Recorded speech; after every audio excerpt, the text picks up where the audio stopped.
पहले श्लोक में पहला शब्द क्या है? सच्चिदानंद रूपाया। जो प्रभु सत है, चित है और आनंद है। भगवान के 3 गुण हैं। पहला गुण क्या है कि भगवान सत्य है। अच्छा, भगवान कौन है इसका पता भी इन्हीं बातों से लगता है। ये तीनों गुण जिसमें पाए जाते हो वो ही भगवान है। भाई हम इतने लोग यहाँ बैठे हैं तो क्या हम सत्य हैं? सत्य का मतलब होता है शाश्वत, सत्य का मतलब होता है अविनाशी, सत्य जो कभी नष्ट नहीं होता। पहले सत्य था, आज भी सत्य है और आखिर में भी केवल सत्य ही बचेगा। लेकिन हम लोग तो नष्ट हो जाते हैं, चले जाते हैं विदा होकर के, तो हम लोग सत्य थोड़ी हुए। भाई हम तो यहाँ मेहमान बन के कुछ दिनों के लिए आए हैं, तो संसार की सुंदरता में जगह जगह घूम घूम करके मेला देख रहे हैं। वो मेले को ही अपना घर समझ रहे हैं। लेकिन भैया जब आंखें खुलेंगी तब हमको पता लगेगा कि ये जो दिखाई पड़ रहा है ये तो हमारा कुछ भी नहीं है, क्योंकि हम सत्य नहीं है। भगवान ही सत्य हैं। पहले भी प्रभु थे, आज भी हैं और आखिर में भी केवल भगवान ही रहेंगे। इसलिए भगवान को सत्य कहा गया है। और दूसरा भगवान का गुण है चित्त। चित्त के 2 प्रकार हैं। चित्त का मतलब प्रकाश भी होता है और चित्त का मतलब ज्ञान भी होता है। जैसे रात्रि में कितना अंधकार होता है, लेकिन भुवन भास्कर सूर्य देव की जब पहली किरण निकलती है तो रात्रि का पूरा अंधकार समाप्त हो जाता है। उसी प्रकार पूर्णिमा का चंद्रमा भी रात्रि के अंधकार को समाप्त कर देता है। तो जब सूर्य और चंद्रमा में ही इतना प्रकाश है जो पूरे संसार को प्रकाशित कर रहे हैं, लेकिन जिन प्रभु की कृपा से सूर्य चंद्रमा में भी प्रकाश आ रहा है, सूर्य और चंद्रमा तो हमको प्रकाश दे रहे हैं, लेकिन जो प्रभु सूर्य और चंद्रमा को भी प्रकाश दे रहे हैं वो कितने प्रकाशवान होंगे। तो जो प्रकाश स्वरूप है उनके प्रकाश से ही यह पूरी दुनिया प्रकाशित हो रही है। उन्हीं प्रभु को चित्त कहा जाता है।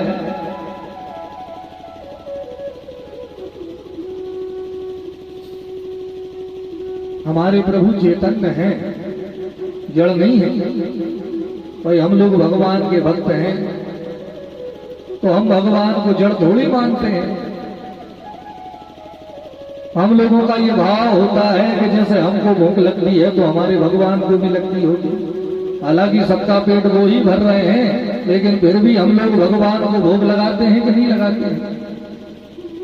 ठाकुर जी की कृपा से ही हमको जल प्राप्त हो रहा है, लेकिन फिर भी हम प्रभु को स्नान कराते हैं कि नहीं कराते, क्योंकि हम भगवान को चैतन्य मानते हैं। हमारे प्रभु जड़ नहीं, वो हमारे प्रभु ज्ञान स्वरूप हैं।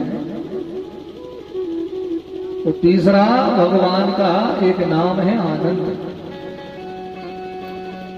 वो सत्य चित आनंद तीनों को मिलाकर बनता है सच्चिदानंद। भगवान का यह सच्चिदानंद नाम ही भागवत के श्लोक में सर्वप्रथम आया है। तीसरा गुण है आनंद। इस गुण की भी हम लोग चर्चा करें। तो भैया हम कितने ही धनवान हो जाएं, कितने भी बलवान हो जाएं, कितने भी बड़े पद पे पहुंच जाएं, लेकिन आनंद को हम लोग खरीद नहीं सकते। आनंद कहीं बाजारों में दुकानों पे मिलने वाली वस्तु नहीं। आनंद संसार में आपको दुकानों में नहीं मिलेगा। ऐसे समझो कि जब भगवान दुनिया बना रहे थे तो भगवान ने कई कई प्रकार की वस्तुएं बनाई, वो बना बना करके सब वस्तुएं हम मनुष्यों के लिए सौंप दी। नदियां बनाई, पहाड़ बनाए, वृक्ष बनाए, सुंदर सुंदर रत्न आभूषण बनाए, तो प्रभु ने बना बना करके सब हमको ही दे दिया, अपने पास में कुछ भी नहीं रखा। लेकिन एक वस्तु भगवान ने निकाली और निकाल के अपने चरणों के नीचे दबा दी। तो लक्ष्मी मैया ने देख लिया, तो लक्ष्मी मैया ने हाथ जोड़ के कहा, प्रभु आप जो भी बना रहे हो सब संसार को दे रहे हो, तो ऐसा क्या है जो आपने अपने चरणों के नीचे छिपा लिया? तो भगवान ने कहा, देवी एक वस्तु ऐसी है, इसके लिए कम से कम ये संसार के नर नारी मुझे याद तो करेंगे, पर सब अगर इनको ही दे दूंगा तो ये तो फिर मुझे कभी याद ही नहीं करेंगे। तो लक्ष्मी मैया ने कहा, प्रभु वो तो ठीक है, लेकिन ये बताओ कि वो है क्या जो आपने है अपने चरणों के नीचे दबाया? तो ठाकुर जी ने कहा, देवी जो वस्तु मैंने अपने चरणों के नीचे दबाई है उसका नाम है आनंद, शांति। दुनिया में कहीं भी घूमे आओ, कितना भी धन कमा लो भैया, खूब सुंदर सुंदर व्यवस्थाएं जुटा लो, लेकिन तुम्हारा मन शांत हो जाए ये संभव ही नहीं है। संसार की वस्तुओं से तुम सुविधाएं तो जुटा सकते हो, लेकिन ये संसार की वस्तु में तुम सुखी नहीं कर सकते। संसार की वस्तुओं से जो हमें सुख मिलता है वो कुछ क्षण के लिए होता है, कुछ समय के लिए होता है, और वह सुख एक दिन नष्ट हो जाता है। भाई हम लोगों ने धन में सुख ढूंढा, बाद में धन ही दुख का कारण बन गया। घर में धन बढ़ा तो समस्याएं भी बढ़ने लग गई। अब तो रात रात भर जाग जाग करके धन की रखवाली कर रहे हैं जो कोई चुरा ना ले जाए। तो धन आते ही रात की नींद उड़ जाती है, 10-10 नींद की गोलियां खा रहे हैं फिर भी नींद नहीं आ रही। ऐसे देखे हैं हमने लोग। एक जगह हम लोग गए कथा के लिए, 1-1.5 वर्ष हो गया। तो एक जगह एक सेठ जी ने हम सब लोगों का निमंत्रण किया। जब उनके घर में गए तो कई कई प्रकार के सुंदर सुंदर पकवान बनाए गए और सबके लिए भोजन परोसा गया। तो हम लोगों ने कहा कि भैया आप तुम्हारे घर भोजन कर रहे हैं तो तुम भी संग ही बैठो, तो हमारे संग बैठ के भोजन करो।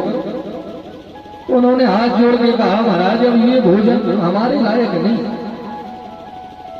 तो हमने कहा भैया ये तो करोड़पति है, हो सकता है और भी कुछ इनका अलग से होगा। तो हमने कहा जो आपके लायक हो वो मंगवा लो, लेकिन संग तो बैठ जाओ। बैठे। करोड़ों रुपया, लाखों रुपया हर महीने कमा रहे हैं, करोड़ों रुपए हर वर्ष कमा रहे हैं, लेकिन भैया जब हमने उनका भोजन देखा तो हम सब लोग आश्चर्य में पड़ गए। दाल के पानी के संग में 2 सूखी रोटी, ये कैसा भोजन? तो हाथ जोड़ के कहा महाराज डॉक्टर ने मना किया है, बोले जिंदा रहना है तो दाल के पानी के संग सूखी रोटी खाओ, घी लगा के रोटी खाओगे तो मर जाओ। तो इतनी बीमारियां लगी शरीर में। अब बताओ ऐसा धन किसी काम का है? भैया धन आता है तो अकेला धन नहीं आता, तो कई समस्याएं भी अपने संग में लाता है। कई कई प्रकार की बीमारियां, कई कई प्रकार के विकार, और सबसे बड़ी समस्या जो धन के संग में आती है उसका नाम है अहंकार। धन बढ़ा कि अकड़ भी बढ़ गई, अहंकार भी बढ़ गया, तो फिर तो भैया इंसान को इंसान कहना ही बंद कर दिया। धन बढ़ा तो व्यक्ति सबसे पहले भगवान को ही भूलता है। आप लोग देखना, जिसके घर में धन बढ़ेगा वो सबसे पहले मंदिर जाना ही बंद करेगा। हमारा समय नहीं, व्यस्त हो गए ना, अब समय ही नहीं है भगवान के पास जाने का। तो जिस धन में हम सुख ढूंढ रहे हैं उस धन में भी समस्याएं हैं। वो बेटा बेटी में सुख ढूंढ रहे हैं, पुत्र का खूब लालन पालन किया, कई कई प्रकार के खिलौने दिला दिला करके उसे घुस किया, और वही पुत्र बड़ा होकर के कुपुत्र निकल गया। अब उस पुत्र ने घर में ऐसा तांडव करना प्रारंभ किया कि अब तो हाथ जोड़ जोड़ के कह रहे हैं भैया ऐसे पुत्र से तो हम बिन पुत्र के बढ़िया थे, ये आया ही क्यों घर? तो बेटा ही दुख देने लगा। तो संसार की वस्तुएं कुछ समय के लिए ही हमें सुखी करती हैं, बाद में यही वस्तुएं फिर हमको दुख देने लगती हैं। हमेशा के लिए सुखी नहीं कर पाती ये वस्तु। और अगर हमेशा के लिए सुखी होना है तो केवल एक ही सूत्र है। भगवान ने कहा तो सुख और शांति आनंद मेरे चरणों के नीचे दबा हुआ है। जो मेरे चरणों में अपना मन लगा लेते हैं वो हमेशा हमेशा के लिए सुखी हो जाते हैं, फिर उनको कहीं भटकना नहीं पड़ता। उनका हृदय फिर हमेशा आनंद से भरा रहता है। कुछ समय के लिए सुखी होना है तो संसार से प्रेम करो, और हमेशा के लिए सुखी होना है तो भगवान से प्रेम करो, तो हमेशा के लिए सुखी हो जाओ। बोलिए राधे राधे। क्योंकि भगवान का ही नाम है आनंद। आज कथा का पहला दिन है और धीरे धीरे कथा आगे बढ़ेगी। जब कथा के चौथे दिन में हम लोग प्रवेश करेंगे तो भगवान का जन्मोत्सव मनाएंगे। तो जिस दिन भगवान प्रकट होते हैं उस दिन तो बधाइयों में हम लोग झूम झूम करके गाते हैं नंद घर आनंद भयो। गाते हैं कि नहीं? और ये तो नहीं गाते कि नंद घर कृष्ण भयो, कि नंद घर श्याम भयो। क्या गाते हैं? नंद घर आनंद भयो। क्योंकि भगवान ही आनंद है और उन्हीं आनंद घर परमात्मा की ये कथा हो रही है। अगर आपको आनंद की प्राप्ति करना है तो इस कथा में आना पड़ेगा। तो भैया जिनको कथा में आकर भी आनंद नहीं मिला उन्हें दुनिया में ये आनंद कहीं मिलने वाला नहीं है, क्योंकि ये आनंद दुकानों पे बिकता है। ये भगवान के तीन गुण, तीन ही काम। विश्वोत्पत्त्यादि हेतवे, जो प्रभु इस विश्व को बनाते हैं, इस विश्व का लालन पालन करते हैं, और समय आने पर जो परमात्मा प्रलय आदि के माध्यम से संहार भी कर देते हैं, उनके तीन ही काम हैं प्रभु। सृष्टि की रचना, सृष्टि का पालन और सृष्टि का संहार। विश्वोत्पत्त्यादि हेतवे।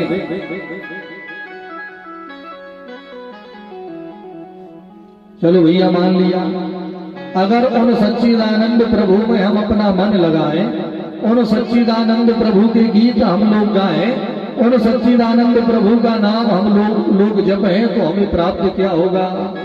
तो फिर अगली लाइन में यही बताया कि जो भगवान में अपना मन लगाते हैं तो भगवान फिर उनको हमेशा के लिए सुखी बना देते हैं। तापत्रय विनाशाय श्री कृष्णाय वयं नुमः। संसार में तीन प्रकार के ताप होते हैं और यही ताप हमको जीवन भर दुखी करते हैं। जितने भी प्रकार के दुख हैं, कष्ट हैं, इन तीनों तापों से ही निकलते हैं। और इन तापों का नाम है दैहिक, दैविक और भौतिक। दैहिक ताप दो प्रकार के होते हैं, एक तो शारीरिक और दूसरा मानसिक। भाई शरीर में बुखार आ गया, जुकाम हो गया, हाथ पैरों में दर्द होने लगा, पेट में दर्द होने लगा, शरीर में कोई घोड़ा भूंसी हो गया, ये शारीरिक कष्ट आपको दैहिक ताप के द्वारा प्राप्त हो रहा है। शरीर तो सुखी है लेकिन मन सुखी नहीं है, मन में चिंताएं लगी हुई है। कई लोग हम लोगों ने देखे हैं ना, एकदम तंदुरुस्त शरीर, बढ़िया परिवार, ना धन की कमी, पता लगा फांसी लगा के मर गए। लोगों से पूछा भैया क्या हुआ? बोले महाराज चिंता बहुत करते थे, चिंताओं में इतने परेशान भये कि फांसी पर झूल गए। तो ये मानसिकता, तो ये हो गए दैहिकता।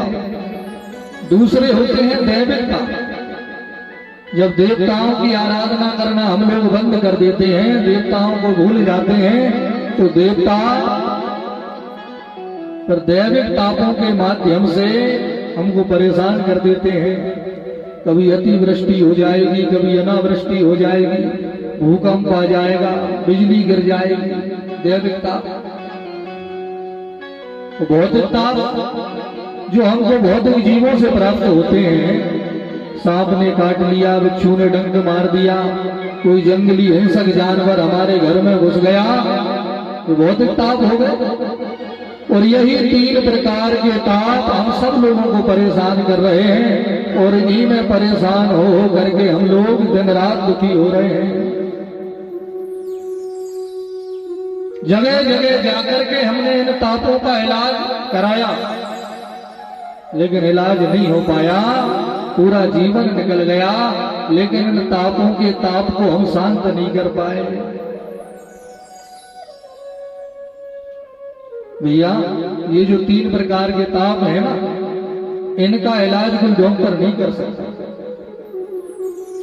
अगर इन तापों से आपको हमेशा के लिए बचना है, तो हमेशा के लिए सुखी होना है, तो केवल एक ही उपाय है, दैहिक दैविक भौतिक तापा राम राज्य का नहीं व्यापा। दैहिक दैविक भौतिक तापा राम राज्य का नहीं व्यापा।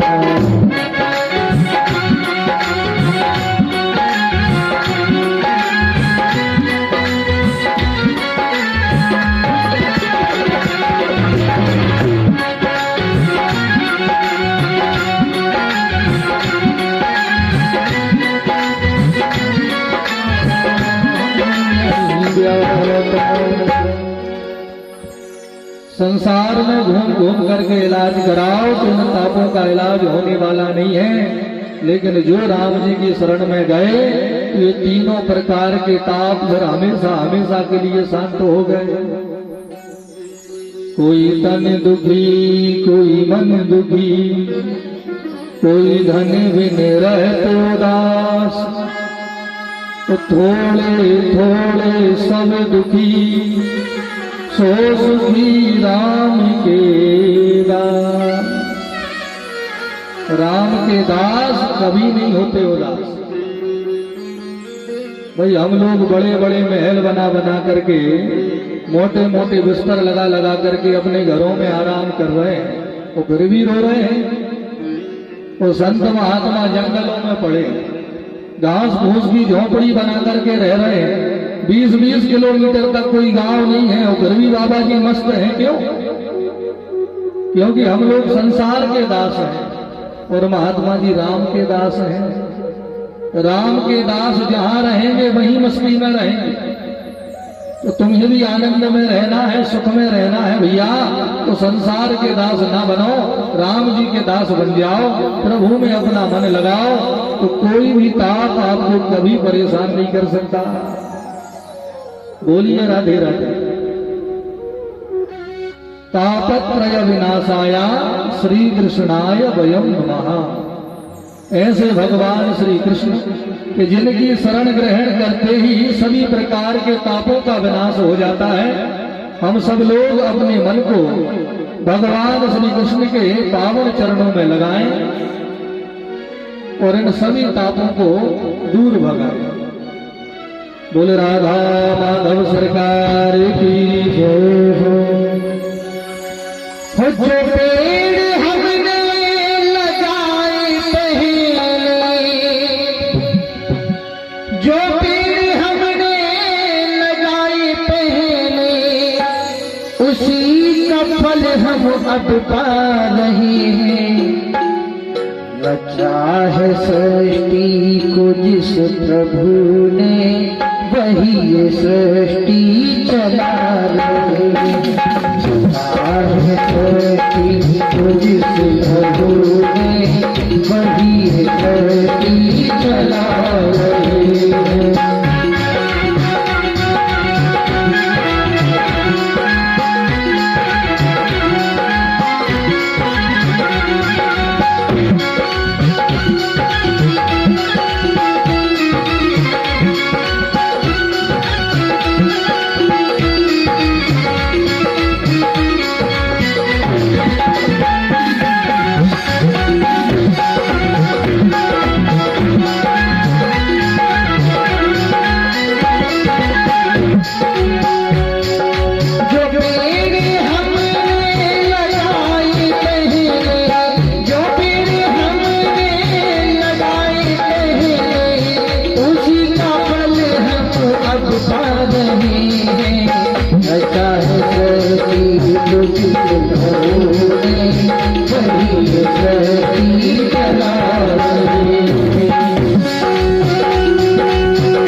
सृष्टि चला रही है।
बोल भक्त वत्सल भगवान की जय हो।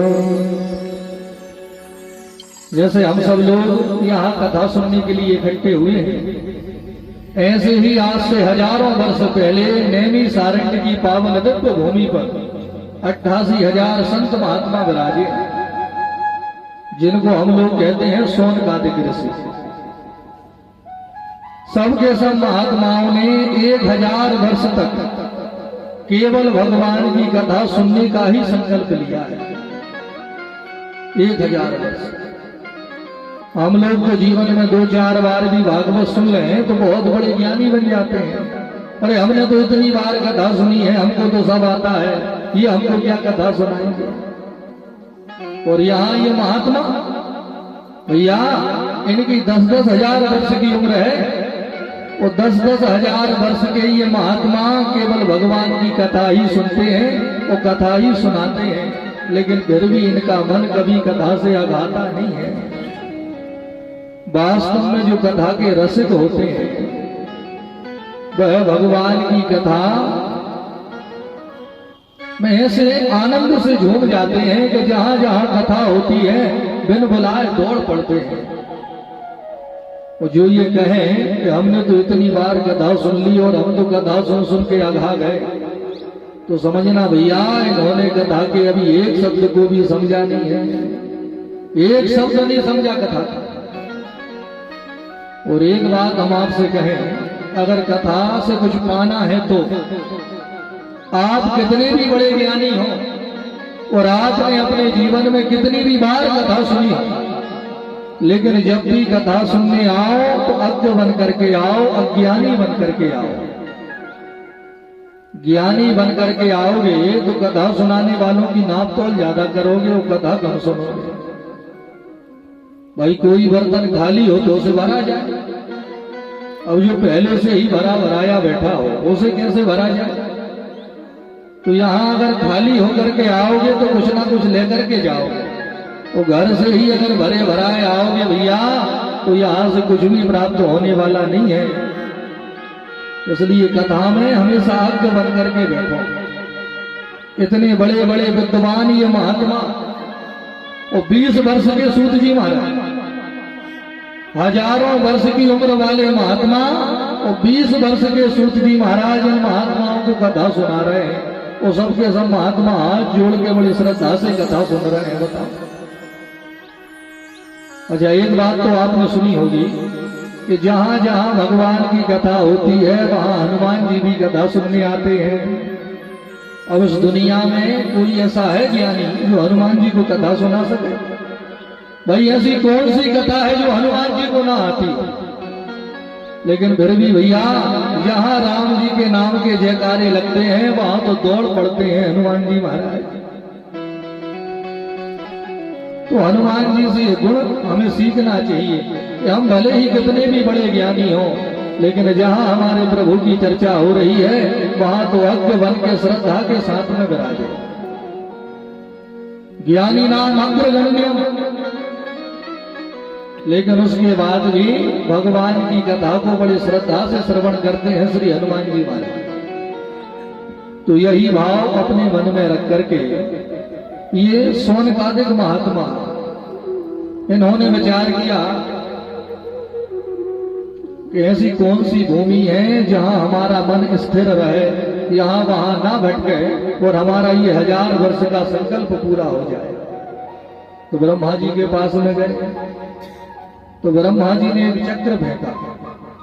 बोली ये चक्र जिस जगह पे जाकर के गिरे उसी जगह पे बैठ के तुम सत्संग करो।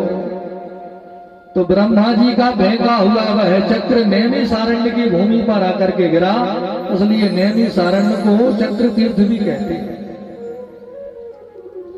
वहीं सबके सब महात्मा विराजे। तो सभी महात्माओं ने सूत जी महाराज से 2 प्रश्न किए और इन 2 प्रश्नों से ही इनका यह सत्संग प्रारंभ हुआ। महात्माओं ने कहा कि देखो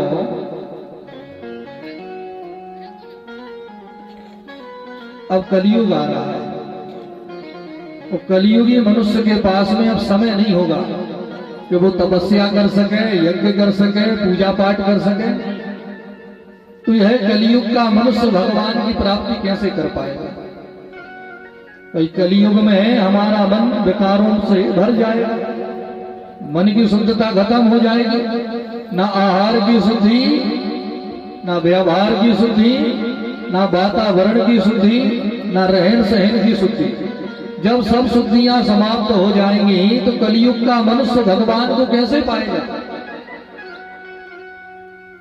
कृष्ण प्राप्ति कर्म शश्वत साधनम तत्र साधना, वह कौन सा साधन है जिसके करने से कलयुग का मनुष्य भी भगवान को पा सके? पहला प्रश्न। और दूसरा प्रश्न कि जितने भी जीव इस जगत में आए हैं सब के सब दुखी हो करके घूम रहे हैं, तो ऐसा कौन सा उपाय है कि जिसके करने से ये सब नर नारी सुखी हो सके, इनके जीवन में भी सुख आ जाए? ये 2 ही प्रश्न हुए और इन 2 प्रश्नों से ही यह सुंदर सत्संग प्रारंभ हुआ। सुनकर के सूत जी महाराज बड़े प्रसन्न हुए। कहा महात्माओं, जगत कल्याण के लिए आपने हमसे जो 2 बातें पूछी हैं इनका उत्तर हम जरूर देंगे। भाई हम सब लोग भी यहाँ इतने विराजे हैं तो सबके मन की एक इच्छा है कि हमें भगवान मिल जाए। आप लोगों की इच्छा है कि नहीं? अच्छा, यहाँ इतने लोग बैठे हैं, इनमें से कितने लोग भगवान को पाना चाहते हैं? हाथ खड़ा करके बताओ। सब भगवान को ही पाने के लिए तो आए हैं। तो भगवान को पाना है तो भगवान को पाने की पहली शर्त ये है कि भगवान पर भरोसा करो। जब तक तुम भगवान पर भरोसा नहीं करोगे, तुम कितने भी साधन कर लो, तुम्हें भगवान मिलने वाले नहीं है। तो आप लोग भगवान पर भरोसा करते हो कि नहीं करते? सब लोग करते हो। अच्छा देखो, हम भी गांव गांव घूम रहे हैं, अब आपने कह दिया और हमने मान लिया। चलो अभी 5 मिनट में पता लग जाएगा कि तुम्हें कितना भरोसा है भगवान पर। अब हम जो सुना रहे हैं उसे ध्यान पूर्वक सुनना और जो हम पूछें उसका उत्तर हमको देना। अभी हम 5 मिनट में पता लगा लेंगे कितना भरोसा है भगवान पर। एक गांव में भगवान श्री राम का एक बहुत सुंदर मंदिर बना हुआ था। उस मंदिर में एक पुजारी जी राम जी का पूजन किया करते थे और खूब राम राम जपा करते थे। तो घर में बड़ी संपन्नता थी, महाराज का जीवन बड़े आनंद से निकल रहा था। अब उसी मंदिर के बाहर एक भिखारी भी आकर के रोज बैठता था और वो भी दिन भर राम राम जपता था और राम जी के नाम पर ही तो मांगता था। तो पुजारी जी भी राम राम जप रहे हैं और भिखारी जी भी राम राम जप रहे हैं, लेकिन पुजारी जी तो बड़े आनंद से जीवन यापन कर रहे हैं और भिखारी का पूरा जीवन ही मांगते मांगते निकल रहा है। तो अब बताओ, क्या पुजारी जी के राम और भिखारी जी के राम अलग अलग है क्या? एक ही है। तो फिर दोनों को फल क्यों अलग अलग मिल रहा है? यही बात एक सज्जन ने जब देखी तो वो एक बड़े विद्वान पंडित जी के पास में गए। उन्होंने जाके कहा, महाराज जी, अरे भिखारी भी राम राम बोल रहा है और पुजारी जी भी राम राम बोल रहे हैं, तो दोनों को फल में भेद क्यों है? अगर दोनों के राम एक ही है तो जो फल पुजारी जी को मिल रहा है वही फल भिखारी जी को भी तो मिलना चाहिए। तो उन महाराज जी ने कहा कि आपको ऐसे बात समझ नहीं आई, तुम हमारे संग में चलो। तो दोनों एक साथ होकर के पहले भिखारी के पास में गए और एक सुई लेकर के गए। और सुई तो आप सब लोग ही जानते होंगे, वो कपड़े सिलने वाली। तो वो कपड़े सिलने वाली सुई लेकर के वो भिखारी के पास में पहुंचे।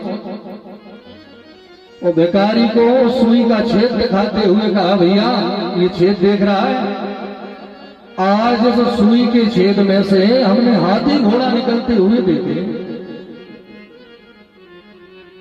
भिखारी ने कहा, सवेरे सवेरे नहीं मिला आपको, ये सुई का छेद, इसमें से हाथी घोड़ा निकल गए। अच्छा आप लोग बताओ, सुई के छेद में से हाथी घोड़ा निकलेंगे? अब वही सुई का छेद लेकर के वो पुजारी जी के पास में पहुंच गए। पुजारी जी को भी वही सुई का छेद दिखाते हुए कहा, महाराज जी, आज हमने सुई के छेद में से हाथी घोड़ा निकलते हुए देखे। पुजारी जी ने कहा, भैया जरूर देखे होंगे और निकले ही होंगे, क्यों नहीं निकल सकते? निकल सकते हैं। बोले, हाँ जरूर निकल सकते हैं। कैसे निकल सकते हैं? कहा, भैया जिन प्रभु ने ये दुनिया बनाई है, अगर वो चाहे लें तो क्या नहीं हो सकता। मुझे तो भरोसा है मेरे राम जी पर, अगर राम जी चाहे लेंगे तो सुई के छेद में से भी हाथी घोड़ा निकलेंगे। प्रमाण क्या है? बोले, प्रमाण ये है कि जब हमारे प्रभु द्वापर में कृष्ण अवतार लेकर के आए तो 2 वर्ष के थे कन्हैया। तो कन्हैया यमुना जी के घाट पे गए और खेलते खेलते मिट्टी के गोला बना बना करके गाने लगे।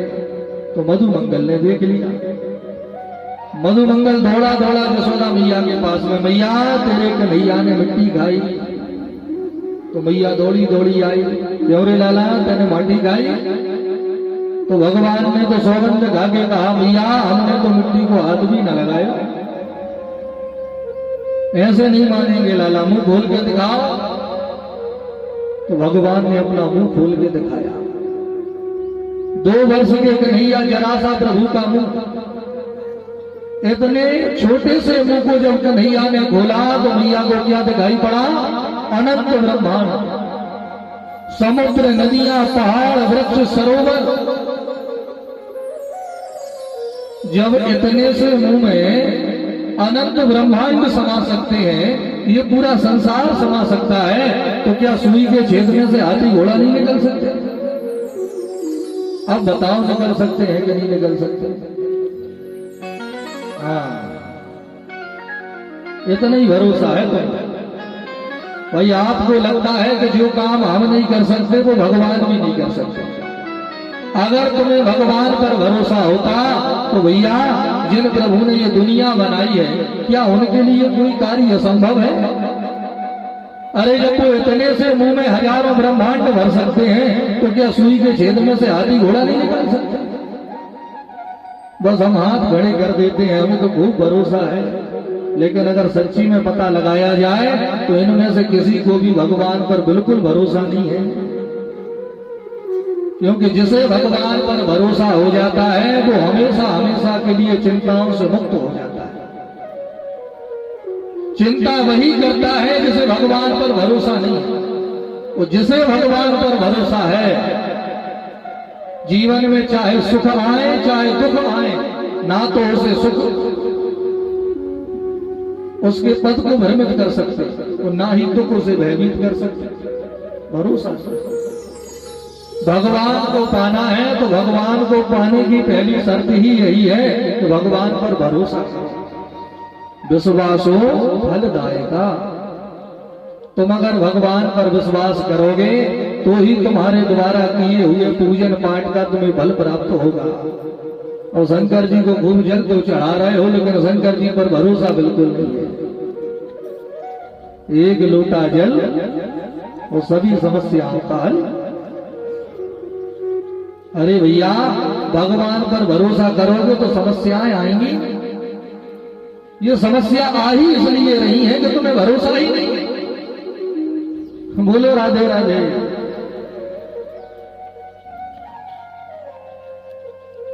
हम लोग इतने आलसी हो गए, हमको लगता है कि ऐसी कोई हमको बटन मिल जाए कि जिसके दबाते ही हम माला माल हो जाए और करना कुछ ना पड़े। बगैर किए कुछ मिलता है? भाई कर्म करो और सुंदर कर्म करो। आप सुंदर कर्म करोगे तो तुम्हारा भाग्य भी बढ़िया ही बनेगा। वो कर्म ही अगर बढ़िया नहीं होंगे तो भाग्य भी बढ़िया बनने वाला नहीं है। तो सुखी होना चाहते हो तो भैया भगवान पर भरोसा करके अपने मन को भगवान में लगाओ। तो वह है ठाकुर जी आनंद के सिंधु, और उन्हीं आनंद के सिंधु की एक बिंदु से ये पूरी दुनिया सुखी हो रही है।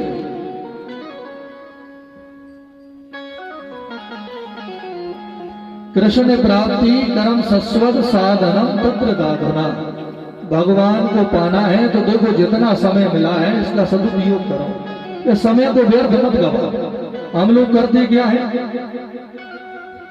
दुनिया भर की पंचायत में ही पूरा दिन निकाल देते हैं। कभी इनकी बुराई, कभी उनकी बुराई, बस इन्हीं बातों में अपना पूरा समय निकाल रहे हैं। भैया जितनी देर तुम एक दूसरे की बुराइयां करते हो ना, अगर उतनी देर में भगवान का भजन करने लग जाओ तो कभी तुम्हें रोना नहीं पड़ेगा, कभी आंसू नहीं बहाने पड़ेंगे। तो दुनिया भर की व्यर्थ की बातों में तो खूब मन लग रहा है, लेकिन भगवान का भजन करने बैठे सोई खर्राटे बजने लगते हैं, नींद आने लगती है।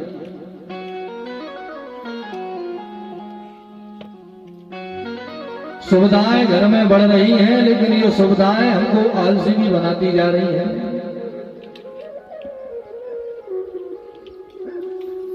एक राजा ने विचार किया कि पता तो लगाऊं कि मेरे राज्य में कितने आलसी हैं। तो अपने मंत्री से कहा कैसे पता लगेगा कि हमारे राज्य में कितने आलसी हैं।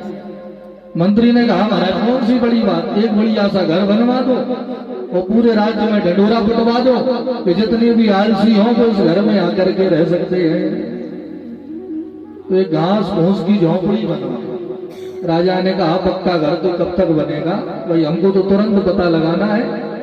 तो एक बड़ी सी जगह में घास की एक खूब बड़ी झोंपड़ी बनवा और नगर में ढंढोरा पिटवाया। बोले जितने आलसी हों वो इसमें आकर के रहो, उनकी सब व्यवस्था राजा जी किया करेंगे। तो अब तो महाराज भीड़ लग गई, आलसियों से पूरी जगह भर गई। गजब हो गया भाई, जगह कम पड़ने लगी, इतने आलसी। अच्छा राजा को बड़ा दुख हुआ कि बताओ मेरे राज्य में इतने आलसी, पूरा राज्य ही आलसियों से भरा पड़ा है। मंत्री ने कहा महाराज ये बरी का भोजन करने आए हैं, इनमें असली आलसी जो है उनका अगर पता लगवाना है तो आपने ये झोंपड़ी बनवा तो ली, अब इस झोंपड़ी में आग लगवा। झोंपड़ी में आग लगवाई तो चारों तरफ से जब आग की लपटें जलनी प्रारंभ भई तो दौड़ दौड़ के लोगों में भगदड़ मच गई। सब भाग गए, बस दो बचे। वो दो नहीं भागे और एक दूसरे को देख रहे हैं और जलती हुई आग को भी देख रहे हैं और पड़े। एक ने कहा क्यों रे, देख अब तो आग भी जल गई, इसमें से ही चिलम जला लो।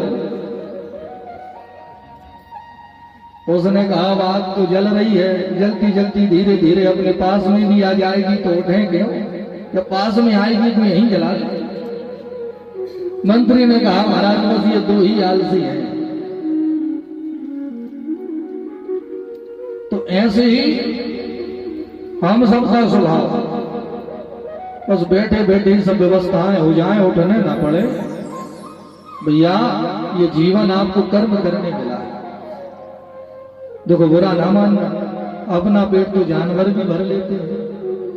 जानवरों के भी बच्चे होते हैं तो वो भी उनका लालन पालन कर देते हैं।